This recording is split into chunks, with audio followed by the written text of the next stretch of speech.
Hello, my friends, welcome back. Today we are doing container maintenance. It has been a busy week and I have not been out touching these containers. And so I am going to invite you along as we walk through my weekly routine, taking care of all the containers in my space. Now, from my perspective, a container is not just a set it and forget it program, right? We want to take care of this. We have invested in the soil, we've invested in the container, we've invested in the plants. And I want to make sure that these beautiful items are off to a great start, but also that they continue to have what they need to bloom and produce the most stunning show throughout our beautiful season. So I've gathered together some things that I just have in my toolkit.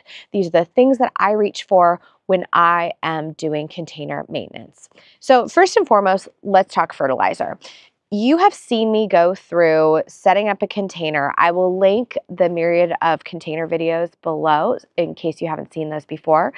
But I always start with really good potting soil and a granular fertilizer. Most of the time I'm using biotone in here because I want some nice healthy root development. Now, that is only going to last me so long because this is a contained ecosystem. So throughout its life cycle, we actually want to be on a fertilizing regimen, a fertilizing schedule. In this house, we refer to it as Fertilizer Friday, and I am coming back in, and now for me, I'm only doing it every other week. Some people really want to go for it in once a week, but for me, every other week is just fine. So step number one, first ingredient you're going to need with container maintenance is a fertilizer. We have two options. This is Fertilome. This is a very lovely fertilizer. It is a fertilizer that you're going to mix into your watering can. It's like a little powdery situation in here. I'll show you what that looks like because this is actually what I'm going to use today. There are several other options out there, some of which I've just loved and enjoyed. This is just what I have on hand right now. Another option I've used is Dr. Earth. This is Flower Girl. This is another really great fertilizer. I have also used Tiger Bloom. I will link that one below. And there is a really great company. It's like a kind of a hole-in-the-wall fertilizer company here in Seattle. They carry one called Buddha Bloom, and it's a beautiful organic with like bat guano and all sorts of good stuff in it. I've used that one with really good success as well. So I'm going to link all of my fertilizer recommendations below, but essentially what you're going to notice with all of these is that middle number is higher. Okay, first and foremost. The next thing you're going to need when we're doing container maintenance is snips, right? So I have two here. These are Felco 6s. These fit my hand really, really well. This is almost my all-purpose snip that I carry around the garden. When I do container work though, if this is all you have, use what you have. Don't feel like you need to go out and buy anything. But when I do smaller, fine work, I love these ones. These are a Dram little stainless steel snip, and these are so great. I use these when I am deadheading flowers. I use them in the cut flower garden all the time. They're just teeny tiny. They've got like the sweetest, cutest little spring right in there. They fit in my pocket. So chances are if I'm in my cut flower garden, I have these on me. The last couple things that we have is I do have some vining elements on the patio that I need to wrangle. I'm trying to train my 5-star jasmine to climb up and over my pergola out here. So I do have some jute. This is just basic unbleached jute twine. And then I also have these. These are compostable trellis clips. These are from a company called Seattle Urban Farm Co. And I have used these with great success over on my fair trellis. I will also link that one in the description below. All right, first things first. When I am doing container maintenance, I am basically going to do 2 passes through every container. The first is going to be my initial pass. I'm going to deadhead. I'm going to look for anything that's slightly out of control. I'm also going to kind of just assess the shape because shape is very important in a container. Okay, so with this container, for example, these little flower stalks, for me on this Heuchera Obsidian, They're not my favorite flower stock. I still think they're great texture, but these ones are whapping me every time I walk through the door. So I'm going to select to remove this flower stock. I don't have anything really dead here. Everything is blooming really, really beautiful.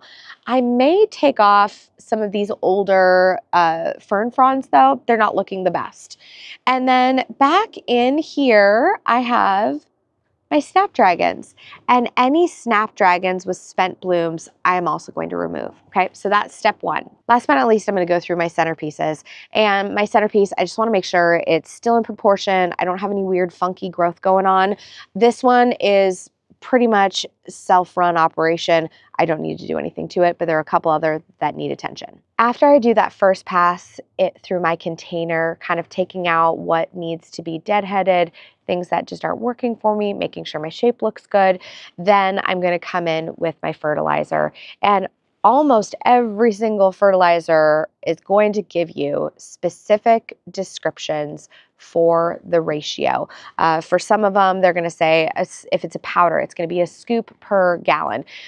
Some will say it is, tablespoons per gallon. Essentially, every time I do this, I take my empty watering can, I put my fertilizer in here, and then I fill it. Because when I fill it, you're going to hear me just crank on that spray, and it kind of helps mix everything in.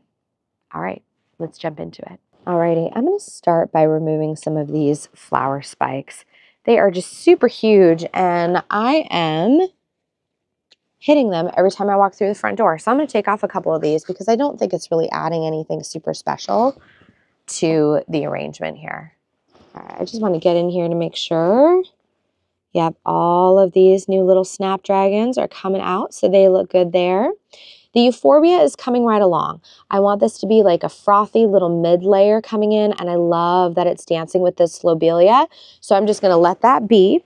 Over on this side though, I do have kind of a funky looking older fern growth, and I haven't been doing a very good job of my watering, and I noticed I'm not hitting this fern very well. So I'm just going to get rid of some of this funky growth that's a little bit burned here. And we're just going to start fresh. It'll push out new growth in no time. All right, and this little coleus is looking good. And then back here, do you see this? I have not been doing a good job of watering on this rim, so I am going to just let this be, and hopefully the Selaginella will make a comeback. It's a little light green in there, so that will do it. Oh, you know what? Actually, look at this. I'm just going to take off a couple of these leaves, and I'm just going to pinch these off with my fingers because they just aren't looking very good in there. But other than that, look how gorgeous that lobelia is. Okay, I'm going to fertilize this guy, and then we'll be on to the next one. So I'm going to be using this Fertilome today. It comes with a little tiny scooper. There's a couple lines on here. This lowest one is the 1 teaspoon, and this is 1 tablespoon. I am going to be applying 1 teaspoon of this fertilizer per gallon of water. This is a 2-gallon can. So, and also I'm not super duper precise, but that's about 2 teaspoons. So I'm going to throw that guy in first and then literally mix it in by using my superpower nozzle here, and that'll kind of foam it up.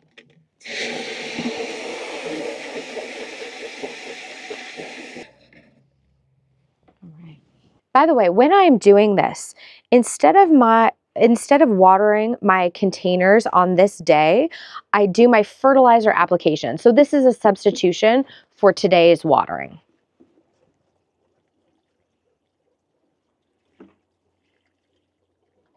And for a larger container like this, I actually used maybe 1/3 of a can here. I really want to saturate this soil. This one is needing just a wee bit more love than some of the others. I haven't done a very good job of watering this week, and it's been hot. So the first thing I'm going to do is I kind of like to start with my center and work my way out. And so right here, first things first, I need to deadhead this little guy. You know, and someone had made a comment about me putting a poisonous plant in a container that's on a dining room. I don't have a problem with that.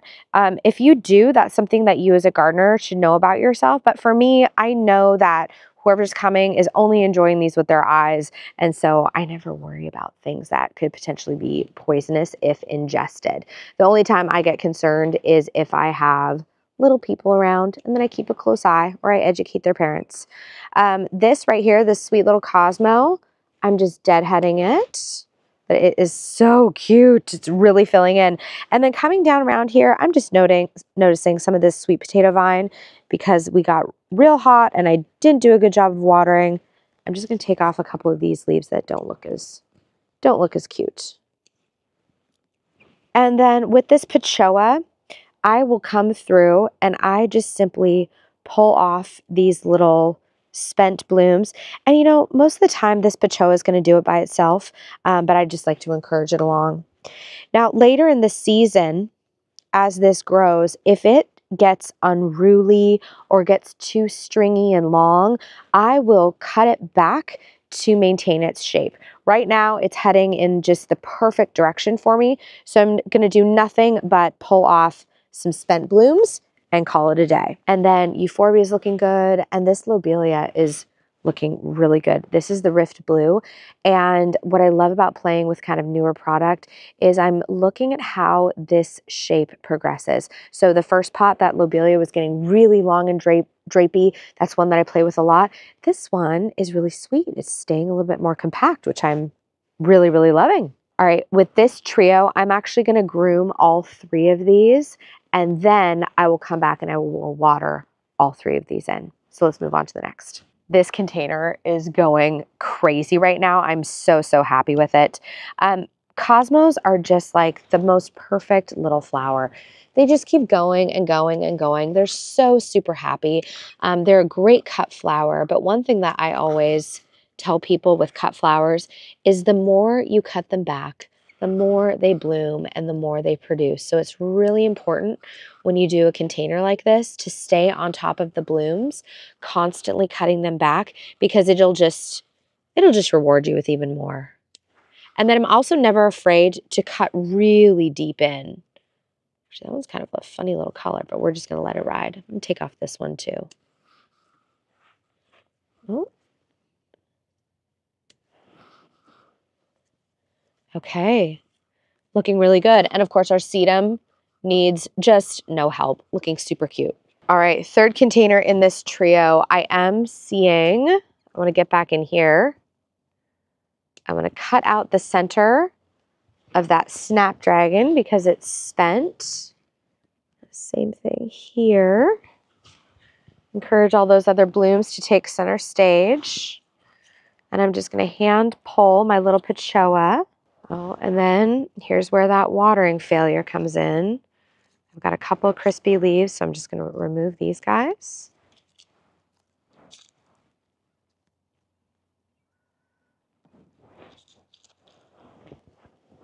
And then I do want to show you one other thing.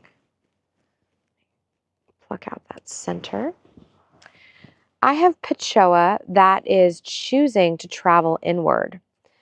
I think what I may do is I actually think I want to keep my yellow along the edge.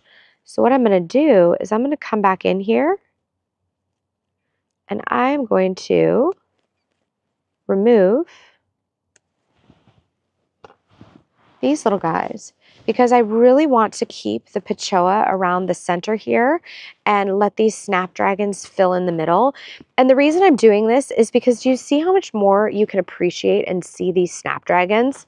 That's what I want. I want to give everybody a moment to shine, and I don't want one ingredient in my container taking over everything else.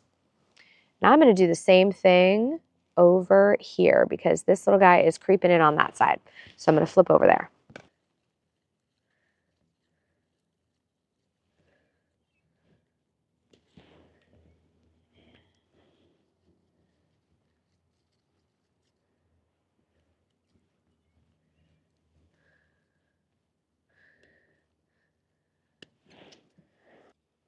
All right.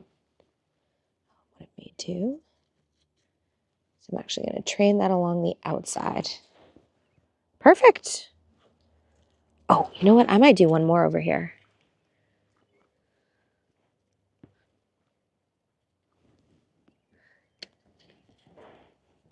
So this right here is a compostable clip by Seattle Urban Farm Co.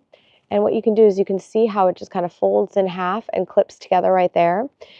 And what I'm going to be doing with this is I want to encourage my clematis to keep growing up this twine.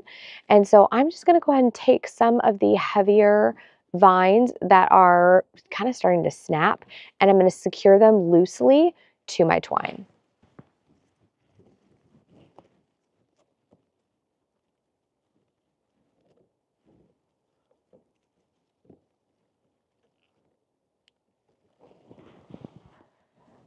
I think I might do one more. Much better, much better. Oh, you know what? I think I need to get one more up in there. Let's just see how this one goes. And when I grow a vine like a clematis, I will sometimes clip them just to each other to get them in the right direction. So I don't necessarily even need to clip all of them to the twine, but this is enough to get them all moving together up this twine. Perfect.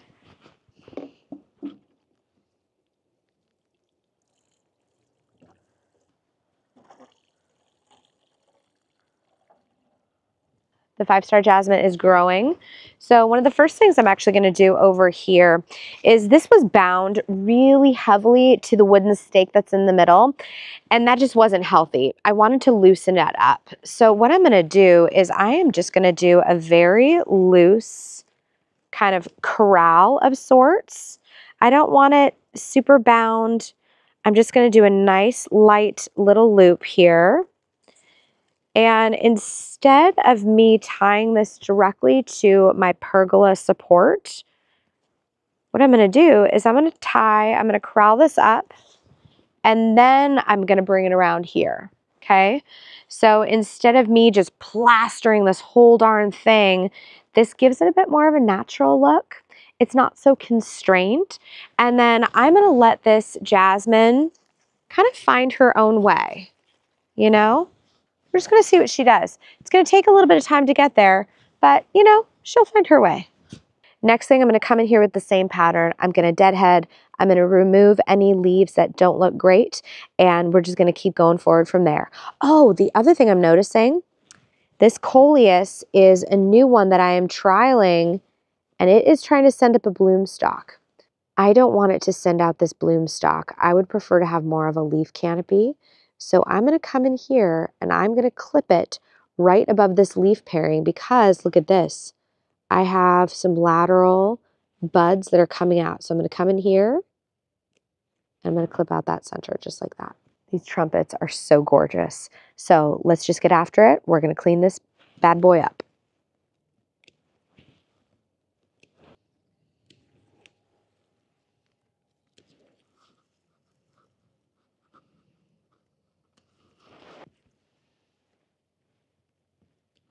Oh, and you know what I also might do? I might remove some of these lower leaves, because the other thing I want to do is I want to lift the canopy a little bit. I want this coleus to get a little bit taller so I have more room for this lobelia and my Lismachia to kind of fill in around the perimeter. All right, you can see where my snapdragon is all budded up. So I'm going to remove some of these center spent blooms. Oh, see how I've already removed that one? And these are further along. So I'm just going to take off some of this. And then also, this Marguerite, man, I'm going to give it one more week. And if this one doesn't kind of pull itself together, she's out of here. I'm going to put something else in. Because I just don't want this. Like, it's looking, I don't know what is wrong with this batch, but not a good batch. Filling in really beautifully.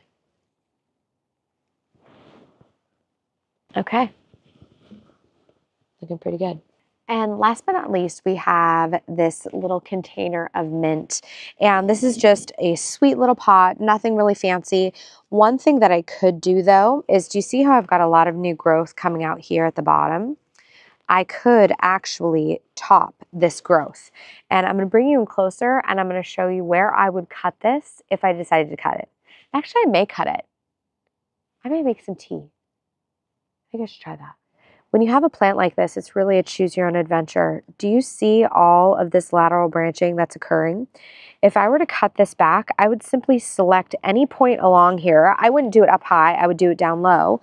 And I would cut above where I have branching, like this little cutie coming out of the main stem. I would cut right above that. In fact, I could go even lower and cut here because check this out. I have branches coming out either side. So I may, because this is a new plant to me, I may try a deep cut here, dry this, maybe make it into a nice pot of tea tonight, and just kind of play with it and see how the plant responds to my different cuts that I make. All right, here we go. Ooh, well that's beefy. Holy cow. Okay, that was pretty beefy. And I'm gonna let the rest of this kind of play out just to see what happens. This smells really good. It's not as as spicy. It's like a little bit sweeter. It's really delicate and almost like a little bit more fruity, which makes sense because this is the apple mint. Really like it. One last note before I water.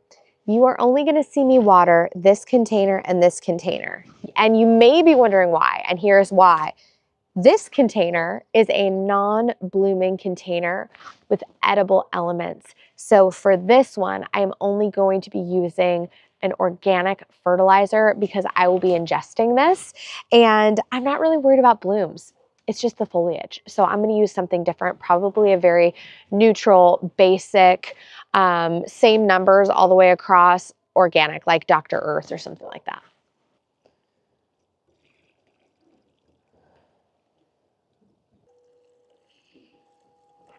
All right, friends, this is super important. I want to be super transparent and I want to tell you I made a mistake. I was continuing my pruning with these little bad rides here. However, I actually always switch pruners between my edibles and my ornamentals. And if I don't switch, I disinfect and wash before going from ornamentals to edibles. So what you're gonna see me do here is actually take up my Felcos for my edible containers. And here's the other thing. I just made that cut down here. I'm not gonna eat from that. Instead, I'm gonna cut off the bottom. So we have a nice fresh cut here. And I'm gonna go over here and I'm just to be, I mean, honestly, it's probably fine, but I'm gonna err on the side of caution, and I did a fresh cut with my sanitized, sterilized, edible shears. Okay, so next, this container is pretty much self-run. It really doesn't need a lot of work. I'm still having it fill in. The one thing I do wanna do though is I want to encourage more lateral branching. So lateral branches means we want the plant to get puffy. We don't want it to be like single skinny. So we are gonna go down here and I'm gonna cut deep on this Siam Queen Basil so I get to enjoy this. And because I've cut deep here, everything else will start filling out in all these different directions, which is gonna be lovely. And these little violas, they don't need too much work here. I mean, just maybe a little pinching here and there, but I'm actually really happy with how these little cuties are filling in. So I'm just gonna take off a couple of these spent blooms. Get on to the next. Hi. Okay, so this is really cute. We just met a neighbor, Vish, who lives a couple blocks down, and he's been watching the garden for the past year and a half. And it's so fun. Like, I cannot tell you how much I love a front yard garden because it's like, how many neighbors have we met this way? So many. So I just love it. Oh, and before I move on to my next edible container, these little guys are going to be used for my violas because my violas are an edible element. The other thing that you're going to notice me do is I'm going to fertilize these Crescent Garden containers a little bit differently. These are self-watering. So instead of me dumping fertilizer over the top, I'm actually going to mix it in and pour it in this little hole right here. And I'll show you how we do it. Alrighty, so in here, I have my gauge right here, which has a little blue floaty down in the middle of it. And this is where I'm going to put my fertilizer mixture. So I just kind of pop that little guy in there. And you'll notice this guy start to rise. So in this one, I've mixed in an organic fertilizer. And you guys, I really, honestly, I don't think I've filled up this container in over 2 weeks, maybe even 3. This has been awesome. And you can see I've gone through and I've added a gallon, and it has brought up this outer rim, and that middle one is kind of on its way up too. I probably won't fill it up all the way because we might have rain in the forecast this week. This should be more than enough. But the fertilizer mixed into the reservoir here will help just slowly feed my plants.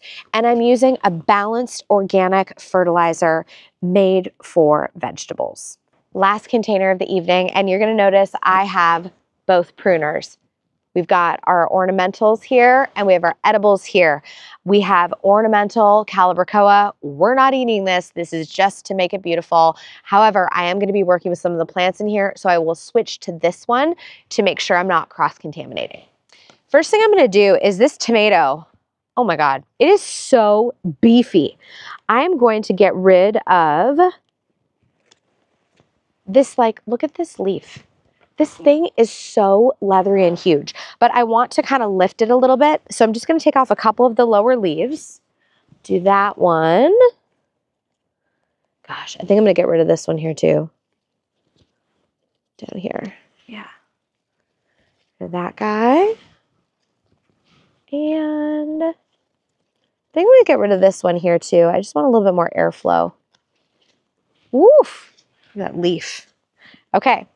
So wanted to do that. And then this calibrachoa, it is so happy in here. It's going bananas. So what I want to do is I want to take it off of my golden oregano. So I'm going to come back in here with my ornamentals. And I'm just gonna, this is where it's really choose your own adventure. You get to decide as the gardener how you want to play in this container. And so for me, I want to give my golden oregano a little bit more breathing space. And so I'm just simply gonna remove, which I think I'm gonna cut back in there, those little cuties. And then we get to see this more. And then back here, I have my basil, and actually it's looking really good.